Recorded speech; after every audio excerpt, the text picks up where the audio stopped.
Cerita ini fakta atau fiksi? Silakan putuskan sendiri.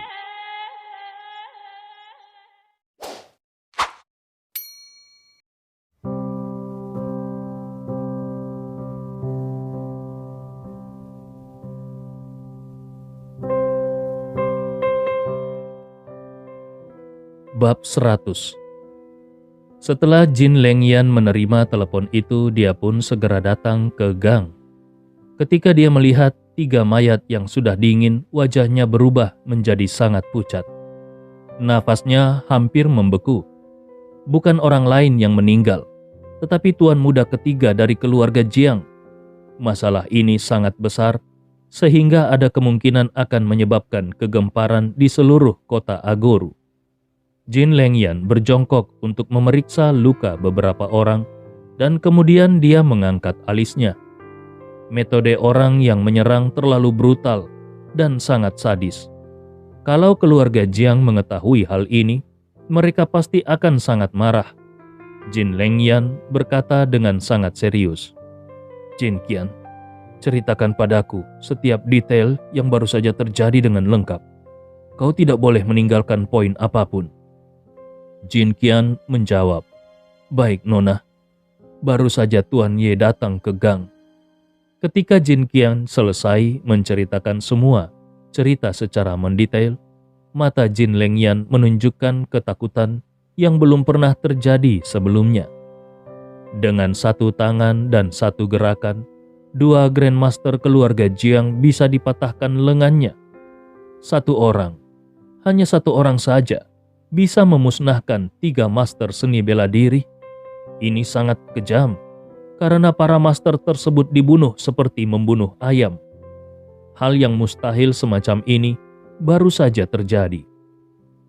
Kuncinya adalah yang menjadi pelakunya ternyata seorang pria muda berusia 20-an. Dia tidak tahu bagaimana Gustav melakukannya.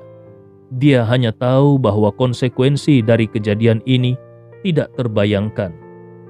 Tanpa ragu-ragu, dia pun langsung menelpon ayahnya. Masalah ini telah berkembang hingga sejauh ini, dan ini bukanlah sesuatu yang bisa diputuskannya seorang diri. Dia harus mendengarkan apa kata ayahnya. Setelah menutup telepon, Jin Lengyan menginstruksikan kepada Jin Qian, "Buang mayatnya, lalu kirim seseorang dengan latar belakang bersih ke rumah Jiang. Ketika nanti orang itu kembali, langsung hapus semua bukti, termasuk informasi orang yang mengirimnya." Jin Qian tercengang. Mengirim seseorang ke rumah Jiang? Bukankah itu sama saja dengan memulai pertarungan? Jin Lengyan memandangi ketiga mayat itu, dan tatapan matanya menjadi sangat berat pada saat dia bergumam. Masalah ini bukanlah sesuatu yang bisa dikendalikan oleh keluarga Jin. Kalau keluarga Jiang berhasil menemukan Gustav, maka kita hanya bisa berdiri dan menonton. Apa yang sudah dilakukan Gustav harus ditanggungnya sendiri. Jin Qian pun mengangguk patuh. "Baik, Nona."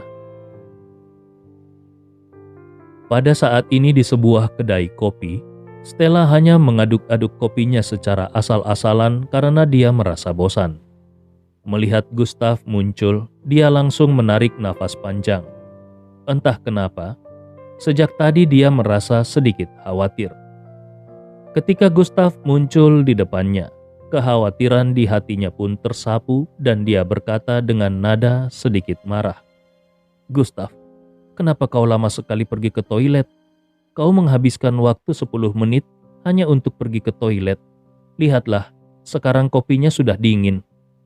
Gustav tersenyum dengan sangat hangat. Pada saat ini sosoknya jauh berbeda dari sosok Gustav yang merupakan mesin pembunuh di gang barusan. Gustav langsung mengambil kopi di atas meja dan meminumnya dalam satu tegukan. Melihat pemandangan ini, mata indah Stella pun membelalak. Setelah bertahun-tahun hidup, ini adalah pertama kalinya dia melihat seseorang minum kopi seperti meminum air putih biasa. Gustav meletakkan cangkirnya, lalu dia langsung meraih tangan Stella dan berjalan keluar. Dia tidak peduli apakah Stella mau atau tidak. Gustav pun menghentikan taksi dan berkata kepada pengemudi, "Tuan, pergi ke departemen dadu." Dia tidak tahu apakah di tempat ini masih ada orang dari keluarga Jiang yang sedang mengintainya atau tidak. Jadi lebih baik dia pergi saja dulu. Ketika dia berada di dalam mobil, dia juga mengirim pesan teks kepada Ye Lingtian yang meminta Ye Lingtian untuk mengirim beberapa orang lagi untuk melindungi Stella dan Margaret. Beberapa waktu yang lalu, dari Ye Lingtian, dia sudah mempelajari informasi tentang 3 keluarga seni bela diri utama di kota Agoru dan apa yang disebut daftar Grandmaster. Dia menemukan bahwa keluarga Jiang sedikit lebih rumit daripada yang dia kira. Itu karena sistem budidaya seni bela diri Tiongkok. Seni bela diri kuno di Tiongkok sudah tidak sehat sejak awal. Kekuatan seni bela diri dibagi menjadi kekuatan eksternal, kekuatan internal Xiao Cheng, kekuatan internal Da Cheng, puncak kekuatan internal, ranah transformasi setengah langkah, dan master ranah transformasi. Padahal faktanya dalam analisis terakhir, hanya ada 3 kekuatan utama, yaitu kekuatan eksternal, kekuatan internal, dan alam transformasi yang dibagi menjadi beberapa alam kecil. Tetapi setelah ranah transformasi, tidak ada lagi subdivisi, hanya secara kolektif disebut sebagai Grandmaster. Grandmaster ini sendiri ada yang kekuatannya tinggi dan ada juga yang kekuatannya lemah. Lalu kemudian seseorang membuat daftar Grandmaster Cina untuk membedakan antara Grandmaster berkekuatan tinggi dan Grandmaster berkekuatan rendah. Panggilan Grandmaster seperti ini menyebabkan stagnasi kekuatan seni bela diri kuno di Tiongkok. Pembagian seperti tadi benar-benar tidak sebagus pembagian berdasarkan ranah kultivasi, di mana setiap ranah dibagi menjadi 9 lapisan. Saat ini Gustav berada di lapisan kelima dari alam Kai Yuan, dan dia hampir akan melangkah ke lapisan ke-6. Maka kalau mengikuti daftar, Grandmaster Tiongkok seharusnya posisi Gustav ini di atas posisi 500-an. Gustav justru berharap Jiang Yuanli bisa menemukannya, sehingga dia bisa mengetahui kandungan emas dari seluruh daftar Grandmaster di Tiongkok. Setengah jam kemudian, Gustav dan Stella akhirnya sampai di apartemen metropolis. Margaret yang sedang memasak makanan sedikit terkejut karena keduanya kembali bersama. Tapi dia tidak terlalu memikirkannya. Dia menduga kalau Gustav dan Stella tidak sengaja bertemu di lift. Saat makan, Margaret memikirkan sesuatu dan berkata dengan nada bercanda kepada Gustav, "Gustav, Stella akan berulang tahun minggu depan.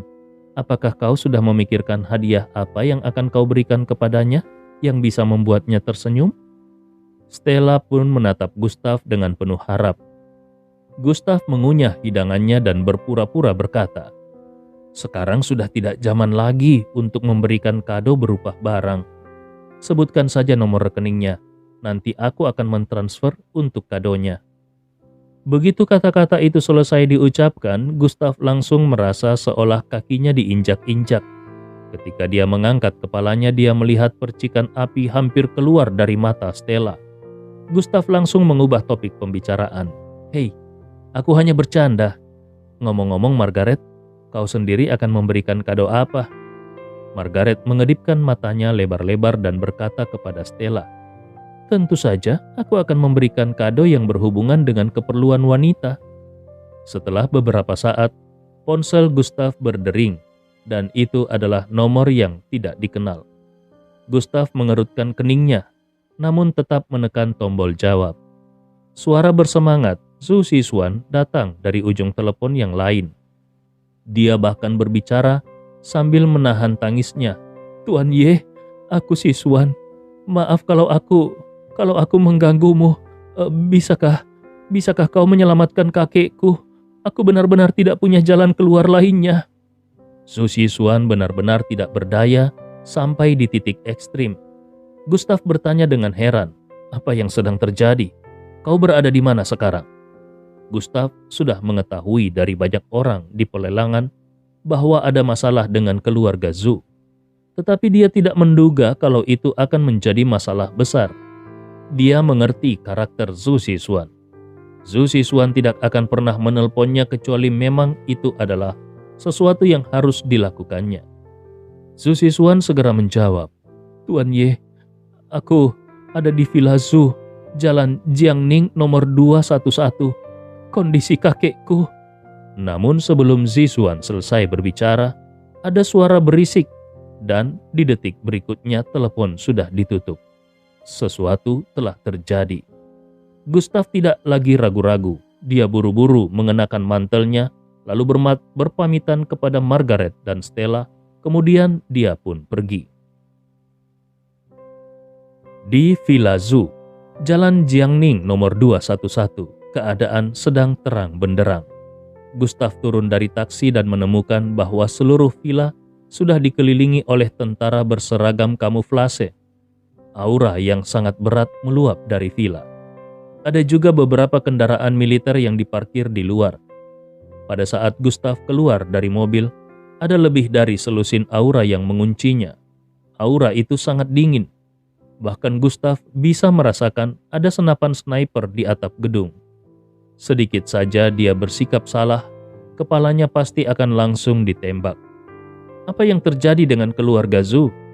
Bagaimana kekuatan militer bisa terlibat di sini? Melihat keadaan ini, Gustav mengerti kalau situasinya telah mencapai titik yang sangat serius.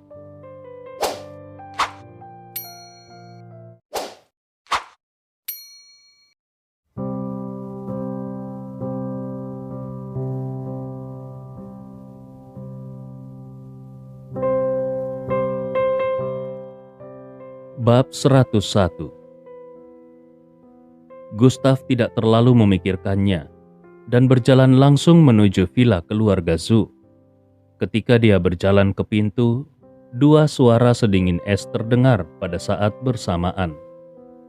Militer adalah tempat yang penting. Tidak ada yang diizinkan masuk. Pelanggar harus ditembak. Gustav tidak mengambil hati ancaman seperti itu ke dalam hatinya. Dia hanya tersenyum dan berkata, "Aku mencari Zhu Zixuan. Aku adalah temannya." Tapi mereka berdua sama sekali tidak memperhatikan Gustav. Gustav secara alami tidak akan memaksa masuk. Meskipun dia tidak takut pada orang-orang ini, tetapi kalau keluarga Zhu dikepung karena masalah keamanan nasional, itu hanya akan menambah masalah pada dirinya sendiri kalau dia tetap ingin masuk secara paksa. Gustav berpikir selama beberapa detik. Saat ini dia hanya bisa menggunakan koneksinya. Hanya ada dua orang dengan latar belakang militer yang menjadi relasinya, yaitu Ying Qing dan Bai Libing. Gustav tidak memiliki nomor telepon Ying Qing, jadi dia hanya bisa pergi ke sudut dan memutar telepon Bai Libing. Di ujung telepon yang lain, suara lancang Bai Libing terdengar. "Gustav, bagaimana kau bisa mendapatkan ide untuk menelponku?" Gustav menjawab, "Ada sesuatu yang menggangguku, dan aku ingin kau membantuku." Bai Libing di ujung telepon tercengang. Menurutnya, kekuatan Gustav sangat menakutkan. Bagaimana bisa orang seperti itu ingin meminta bantuannya? Bai Libing pun berkata, "Katakanlah, ada apa? Aku akan membantu kalau aku bisa." Gustav bertanya, "Tahukah kau apa yang terjadi dengan keluarga Zhu di kota Agoru? Aku akan memasuki villa keluarga Zhu sekarang, tetapi aku dihentikan oleh pasukan militer." Tentu saja Bai Libing tidak tahu tentang keluarga Zhu, jadi dia langsung berkata kepada Gustav, "Kau tunggu dulu di sana sebentar, aku akan menghubungi seseorang dan dia akan datang untuk membantumu." Setelah itu telepon pun ditutup. Sekitar 10 menit kemudian, sebuah mobil Hongqi dengan plat nomor khusus melaju ke villa keluarga Zhu. Seorang pria paruh baya dengan wajah Tionghoa turun dari mobil, lalu berlari langsung ke arah Gustav. Pria itu memberi hormat dengan standar militer. "Tuan Ye, Nona Bailey yang memintaku untuk datang." Gustav mengangguk, tetapi dia tidak menyangka efisiensi Bailey Bing begitu tinggi.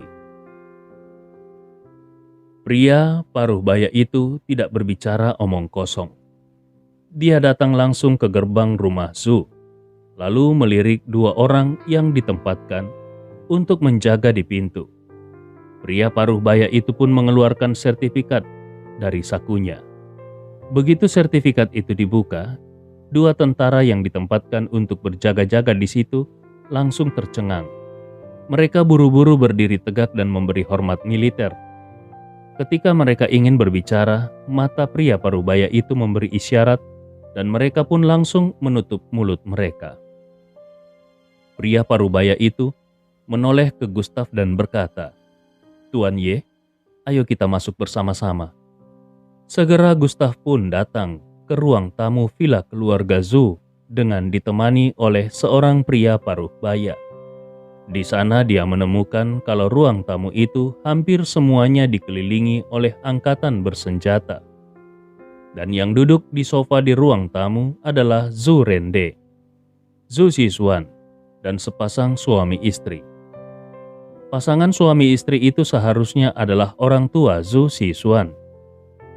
Zhu Xishuanlah yang melihat ke arah Gustav pada kesempatan pertama dan langsung berseru, "Tuan Ye." Mendengar suara ini, Zhu Rende juga mengangkat kepalanya. Gustav menemukan kalau mata Zhu Rende hampir cekung. Wajahnya pucat dan seluruh tubuhnya tampak berusia lebih tua 10 tahun daripada usia sebenarnya. Padahal Gustav tidak bertemu dengan Zhu Rende hanya selama beberapa hari. Bagaimana Zhu Rende bisa menjadi seperti ini? Gustav berjalan mendekat dan duduk di sofa. Penjaga bersenjata ingin menghentikan Gustav, tetapi pria paruh baya itu mengeluarkan dokumennya dan mereka pun tidak jadi bergerak. Pada saat ini Gustav bertanya, "Zhu tua, apa yang terjadi?" Suara Zhu Rende terdengar sedikit serak saat dia menjawab, "Tuan Ye, aku sudah membuatmu berada dalam kesulitan. Kau tidak perlu terlibat dalam masalah ini. Aku akan menyelesaikannya sendiri." Zhu Xishuan buru-buru duduk di samping Gustav dan berkata dengan penuh semangat, "Tuan Ye, begini jalan ceritanya. Beberapa hari yang lalu, seorang pria besar pergi ke selatan dan datang ke kota Agoru. Dia tidak sehat, jadi dia membeli beberapa jenis obat di apotik kami. Tetapi siapa sangka kalau obatnya benar-benar salah. Aku ingat kalau bahan obat itu dipilih secara pribadi oleh kakekku, dan aku sudah memeriksanya beberapa kali. Sama sekali tidak ada ramuan beracun surgawi pada obat-obatan itu. Tetapi ketika pria besar itu meminumnya, ada yang tidak beres pada tubuhnya." Mata Gustav sedikit menyipit. Jelas ada yang tidak beres di tengah-tengah proses ini. Ramuannya pasti telah ditukar. Tapi keluarga Zhu tidak akan cukup bodoh untuk melakukan hal yang tidak menguntungkan seperti itu. Tapi sekarang prioritasnya bukan lagi untuk menemukan siapa orang yang melakukan hal itu, namun menyelamatkan nyawa pria besar itu. Meskipun keluarga Zhu tidak mengatakan pria besar mana yang menjadi korban, namun kalau dilihat dari angkatan bersenjata yang ada di villa, posisi orang itu pasti tidak rendah. Gustav bertanya, bagaimana kondisi orang itu? Tubuh Zhu Rende bergetar dan dia menggelengkan kepalanya. Dia sedang berusaha untuk diselamatkan, tapi masalahnya sangat serius. Kalau sesuatu terjadi padanya, bukan hanya keluarga Zhu di kota Agoru yang akan tamat, tetapi keluarga Zhu di provinsi Jiangnan juga akan mengalami hal yang serupa. Sebenarnya, siapa yang ingin menyakiti keluarga Zhu kami? Gustav berdiri dan berkata dengan serius, "Di mana orang itu? Selama dia masih bernafas, aku pasti bisa menyelamatkannya." Begitu kata-kata ini keluar, mata semua orang yang ada di ruangan langsung tertuju pada Gustav. Mereka sangat kaget. orang ini bisa menyelamatkan pria itu? Omong kosong. Semuanya menganggap tidak ada yang bisa dilakukan Gustav untuk menyelamatkan pria besar yang sekarat itu. Lagi pula dengan apa Gustav akan menyelamatkan pria itu? Surende juga merasa sedikit bingung. Meskipun Gustav pergi ke Derentang untuk membeli bahan obat, namun bahan obat yang dibelinya itu semuanya adalah bahan obat untuk budidaya. Jadi tentu saja keluarga Zhu secara alami tidak akan menganggapnya sebagai tabib ajaib. Kalau menyangkut kekuatan seni bela diri, Surende tentu tidak akan ragu untuk percaya pada Gustav. Tapi ini masalah kehidupan manusia, bukan permainan anak-anak. Master seni bela diri bisa membunuh orang, tetapi sama sekali tidak pernah bisa menyelamatkan orang. Ayah Zhu Xishuan, yaitu Zhu Weifeng, sudah tidak tahan lagi. Dia berkata kepada Surende, "Ayah, segalanya sudah menjadi berantakan. Jangan biarkan orang luar datang untuk menambah masalah lagi." Ibu Zhu Xishuan, yaitu Jiang Yali, juga menyalahkan Zhu Xishuan. "Xishuan, apakah kau yang baru saja menelpon orang ini? Apakah menurutmu keluarga Zhu kita masih belum cukup sengsara? Sekarang pria itu masih dalam proses penyelamatan. Apa gunanya anak yang belum menumbuhkan semua rambutnya ini untuk ikut campur?" Gustav benar-benar mengabaikan ucapan kedua orang itu. Dia hanya menatap Surende dengan mata terbakar dan berkata, "Zhu tua, kalau kau percaya padaku, aku akan bergerak. Tapi kalau kau tidak percaya padaku, aku akan pergi sekarang." Gustav ingin membantu keluarga Zhu, namun Surende harus memutuskan apakah keluarga Zhu mau menerima bantuan atau tidak. Pada saat ini Surende ragu-ragu. Jiang Yali buru-buru berkata, "Ayah, jangan bodoh. Apakah kau tahu siapa orang ini? Dia hanya anak kemarin sore yang tidak punya kemampuan. Dia akan..." Namun, sebelum Jiang Yali selesai berbicara, Surende sudah menamparkan telapak tangannya ke atas meja dan memelototi Jiang Yali dengan kejam. "Kau tutup saja mulutmu. Akulah yang mempunyai keputusan akhir dalam keluarga Zhu. Apakah menurutmu Tuan Ye adalah sesuatu yang bisa kau hina seenak jidatmu? Cepat minta maaf kepada Tuan Ye. Kalau tidak, segera keluar dari keluarga Zhu." Jiang Yali tertegun seperti orang bodoh. Dia belum pernah melihat lelaki tua itu menjadi begitu marah. Jadi dia pun buru-buru menundukkan kepalanya dan meminta maaf kepada Gustav. "Tuan Ye, maafkan aku." Kemudian Surende memandang Gustav. Dia memantapkan hatinya dan berkata, "Tuan Ye, aku memilih untuk mempercayaimu." Surende akan bertaruh.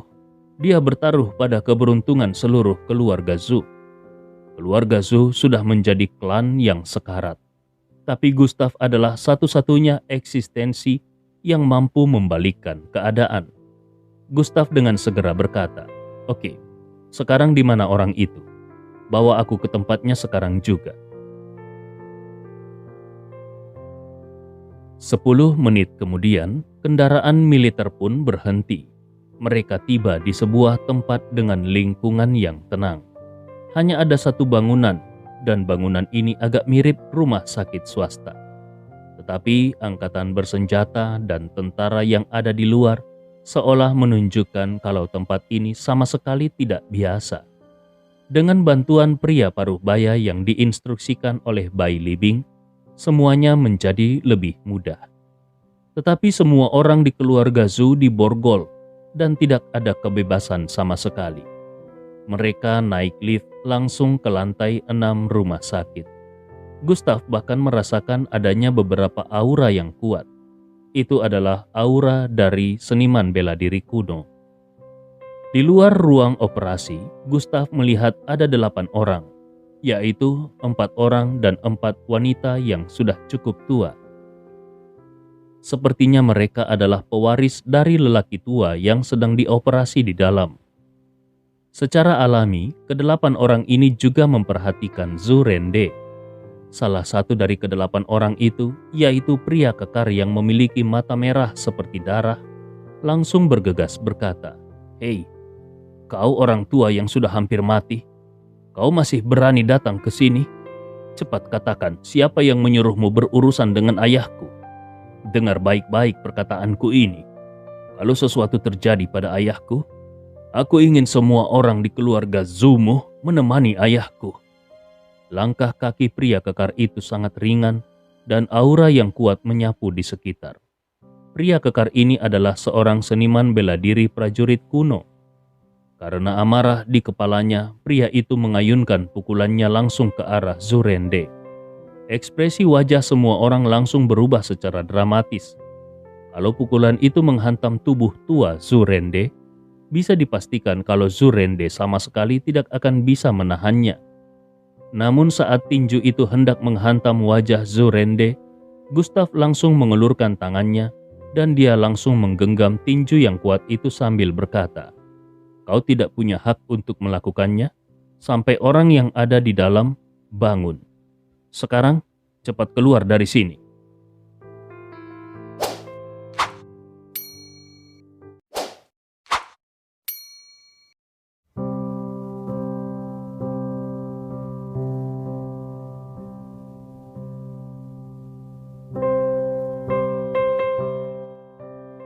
Bab 102.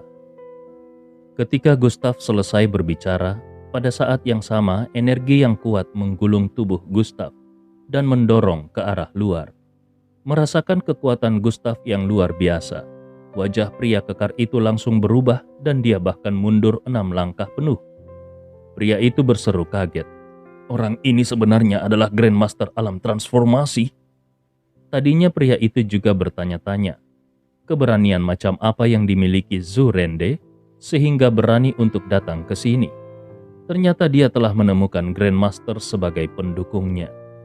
Tetapi bahkan kalaupun ada 10 Grandmaster Alam Transformasi yang datang hari ini, tetap saja mereka tidak akan bisa menyelamatkan keluarga Zu. Karena yang menjadi lawannya adalah aparat negara.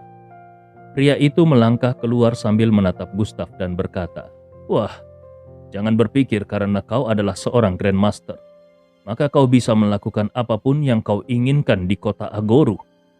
Tiongkok sama sekali tidak kekurangan Grandmaster.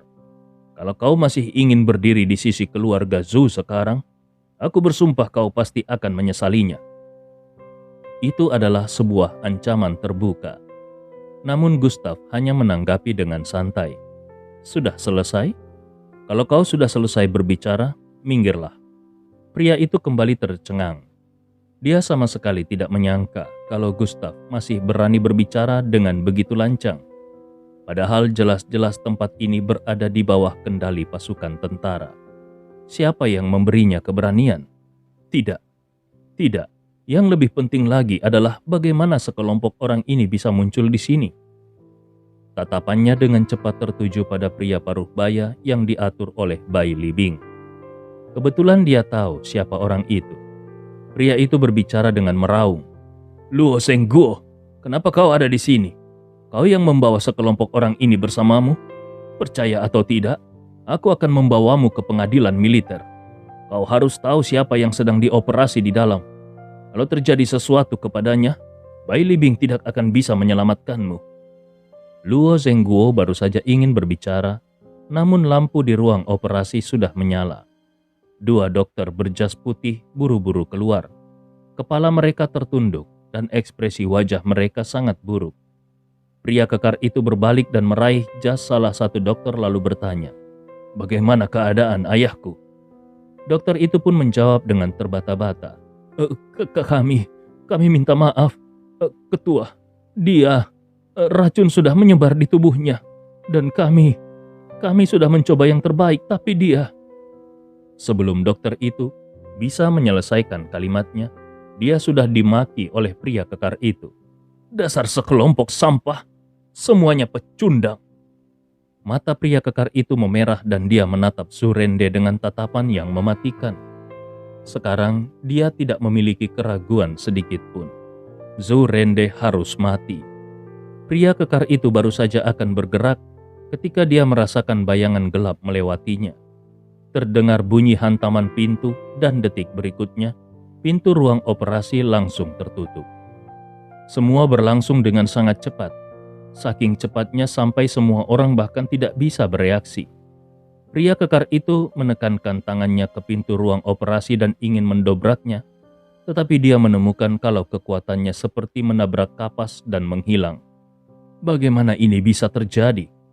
Dan ruang pintu operasi yang ada di depannya berubah menjadi seperti dinding. Dia tidak bisa mendorongnya sama sekali. Matanya yang dingin melihat ke sekeliling sambil berkata dengan lirih, "Ini, apa ini?" Dia menemukan bahwa hanya pemuda yang baru saja dimarahinya yang tidak ada di tempat. Sesuatu telah terjadi pada ayahnya. Dia tidak bisa menerima kalau jasad ayahnya juga akan dihancurkan. Pria itu tidak lagi ragu-ragu.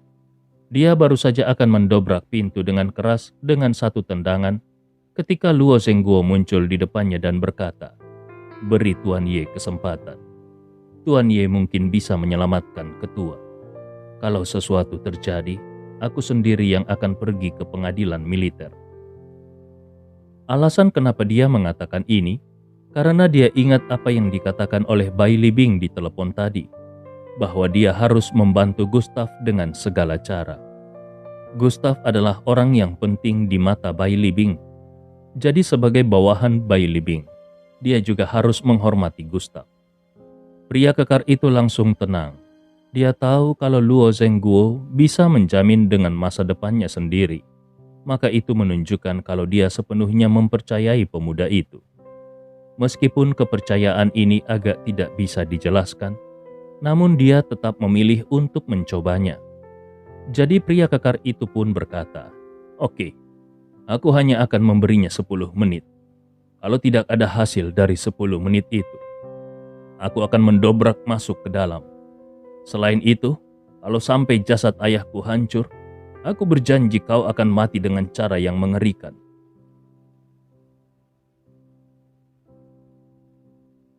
Suasananya menjadi sangat tegang. Saat ini di ruang operasi, Gustav sudah merasa kalau tubuh lelaki tua itu memancarkan aura kematian. Dan apa yang dikatakan para dokter itu sebenarnya tepat. Toksisitas telah menyebar, tapi bukan berarti tidak bisa diselamatkan. Tidak banyak waktu yang tersisa untuknya, jadi Gustav buru-buru mengeluarkan pil dari sakunya dan langsung meminumkannya kepada lelaki tua itu. Kemudian Gustav menggunakan ki sejatinya untuk memecah pil itu dan membantu lelaki tua itu untuk menyerapnya. Gustav telah menggerakkan ki sejatinya, dan ki sejatinya pun mengembun dan menyatu menjadi sebuah bentuk. Dia mengarahkan jarinya ke atas alis lelaki tua itu. Gustav melihat kalau tubuh lelaki tua itu ditutupi dengan lapisan cahaya kuning pucat, dan cahaya itu membungkus lelaki tua itu. Bintik-bintik hitam di tubuh lelaki tua itu berangsur-angsur memudar. Gustav mengeluarkan pil lagi dan meminumkannya kembali kepada lelaki tua itu. Dia melihat sekelilingnya dan memperhatikan sesuatu. Jari-jarinya sedikit tertutup. Lalu sebungkus jarum perak ditarik ke telapak tangannya. Dia menyebarkannya dengan terampil. Jari-jarinya menari dengan cepat, dan jarum perak pun jatuh dengan akurat seolah-olah itu adalah nada musik yang berdetak. Seluruhnya ada 36 jarum perak dan semuanya bergetar. Setelah melakukan semua ini, Gustav membawa ki sejati di telapak tangannya dan menggambar run kuno di tubuh bagian atas lelaki tua itu. Detik berikutnya, cahaya keemasan menyilaukan melintas di dada lelaki tua itu. Kemudian cahaya itu berangsur-angsur menghilang, dan jarum perak yang bergetar itu benar-benar dipenuhi dengan jejak gas hitam. Seolah-olah racun di tubuh lelaki tua itu terus-menerus menguap di sepanjang jarum perak. 5 menit kemudian, gas hitam menghilang sepenuhnya, dan elektrokardiogram yang semula memperlihatkan garis lurus tiba-tiba berfluktuasi, dan fluktuasinya bahkan menjadi semakin kuat. Wajah lelaki tua itu memerah. Gustav melirik lelaki tua itu dan memperhatikan Kalau tubuh lelaki tua itu penuh dengan luka, dia tidak bisa menahan diri untuk tidak menghela nafas dengan emosi. Orang tua ini bertempur di medan perang untuk negara. Siapa yang begitu kejam hingga berani menyakitinya? Tapi sudah takdirnya untuk bertemu denganku, sehingga dia tidak jadi mati. Anggap saja ini sebagai balasan karena dia sudah melakukan perbuatan baik untuk negara. Gustav baru saja akan pergi ketika mata lelaki tua itu tiba-tiba terbuka. Saat dia melihat punggung pemuda itu, matanya yang cerah, matanya yang keruh menghasilkan secercah cahaya, dan dia langsung berseru, "Tabib ajaib, tinggallah dulu di sini." Langkah kaki Gustav terhenti. Dia tidak menyangka lelaki tua itu bangun begitu cepat, jadi dia berkata, "Aku akan berbicara langsung ke intinya. Pertama, keracunan itu tidak ada hubungannya dengan keluarga Zug. Kau pasti bisa mengatasi kesalahpahaman ini. Kedua, ketika kau dirawat, aku menemukan kalau racun yang ada di tubuhmu adalah racun kronis, dan kau sudah meminumnya kurang dari sebulan." Suara Gustav terdengar bukan seperti saran, tetapi lebih kepada sebagai perintah. Kalau mereka yang mengendalikan kekuatan tahu bahwa Gustav benar-benar memerintah orang tua ini dengan cara seperti tadi, maka itu pasti akan menyebabkan kegemparan. Ketika lelaki tua itu mendengar kata-kata Gustav, dia sedikit tertegun. Namun kemudian dia memikirkan sesuatu lalu mengangguk dan berkata, "Terima kasih." Dia hendak mengatakan sesuatu, tetapi Gustav sudah mendorong pintu dan pergi. Di luar ruang operasi, suasana yang awalnya tegang menjadi lebih tegang lagi karena penampilan Gustav. Pria kekar itu melihat jam. Waktu yang berlalu baru 8 menit. Anak ini benar-benar sudah selesai? Sudah jelas kalau tidak ada yang bisa dilakukan anak itu. Persis seperti dugaannya. Dia baru saja akan pergi untuk melihat apakah tubuh ayahnya telah rusak. Ketika dia melihat seorang lelaki tua dengan jubah rumah sakit berjalan keluar. Itu adalah ayahnya. Pada saat yang sama semua orang yang ada di tempat kejadian langsung tercengang. Benarkah ini? Ketua mereka sebenarnya masih hidup? Dan dia bahkan berdiri tegak seolah-olah tidak ada yang terjadi. Para dokter yang hampir dipukuli tadi langsung jatuh ke lantai dengan ekspresi seolah sedang melihat hantu. Mata Luo Zhengguo juga melebar hingga ekstrim, namun secara garis besar dia bisa memahami semuanya. Waktu kematian ketua sudah diumumkan oleh para dokter top ini, namun ketika Gustav masuk selama beberapa menit, ketua benar-benar hidup kembali. Apa yang terjadi? Meskipun dia telah membantu Gustav agar bisa masuk ke ruang operasi, tetapi itu sepenuhnya karena perintah Bai Libing. Sementara, untuk Gustav sendiri, sebenarnya dia masih bertanya-tanya. Situasi saat ini benar-benar di luar kesadarannya. Siapa sebenarnya pemuda tadi? Dokter ajaib atau master seni bela diri? Tanpa sadar dia mencari Gustav di kerumunan, tetapi tentu saja Gustav tidak ada di kerumunan ini. Luo Zhengguo bertanya kembali di dalam hatinya. Apakah orang tadi tidak tahu siapa yang dia selamatkan? Kenapa dia tidak tinggal? Apakah dia tidak tahu bahwa begitu dia memiliki hubungan yang baik dengan ketua ini, dia bisa berjalan menyamping di seluruh provinsi Jiangnan?